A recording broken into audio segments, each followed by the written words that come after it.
On February 19th, 2022, exactly 11 months ago, I decided to make 3x3 Blindfolded my main event. I immediately learned M2 Orozco, then I spent the next few months gradually learning 3-style, which is an advanced blind solving method consisting of over 800 algorithms. On May 20th, 2022, I finally finished learning 3-style and started doing actual solves with it. 3-style requires a lot more thinking than M2 Orozco, so I was initially much slower using 3-style. However, after several weeks of practice, full 3-style was noticeably faster than M2 Orozco.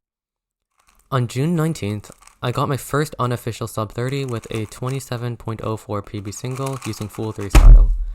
I kept improving, and on September 3rd, I got my first unofficial sub 20 with an 18.83 PB single. In October, I got a 23.27 official PR single and 27.29 mean, which at the time were really good for me because my global was around 30 seconds. After that, I kind of lost motivation for 3-blind because I knew my PRs would be very difficult to beat. Several weeks ago, I decided to start practicing blind events again to prepare for a competition with 3-blind, 4-blind, and 5-blind. For some reason, I was actually faster at 3-blind than I was before taking a break from the event.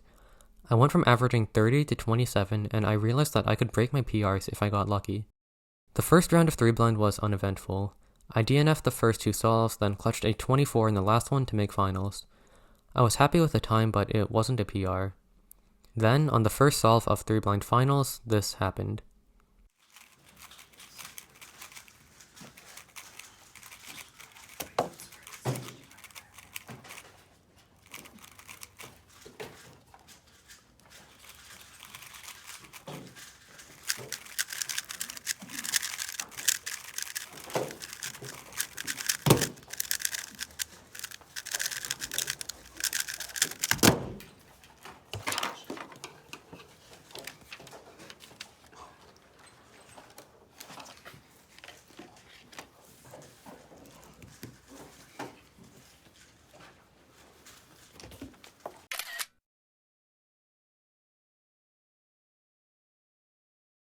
An official sub 20 on 3-blind is actually insane.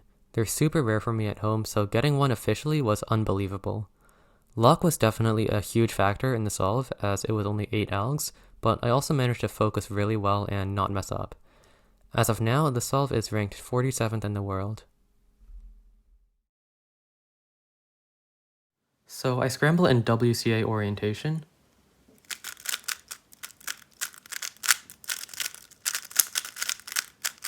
And I immediately rotate to my solving orientation, which is yellow top, green front.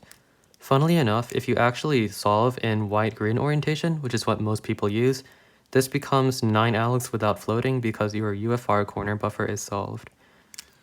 But going back to this orientation, I start by tracing corners. So starting at UFR, I go to K, L, N, E, M. So I have 3 alg corners, and at this point I'm nervous because I realize both of these are solved.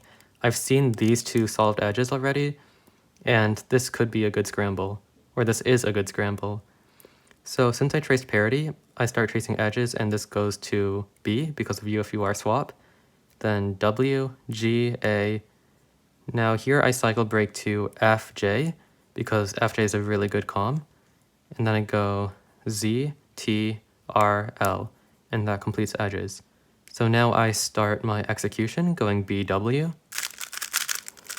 then G, A, then I cycle break to F, J, Z, T, R, L. So that's 5 alg edges, and now I have 3 alg corners, so I have K, L, N, E,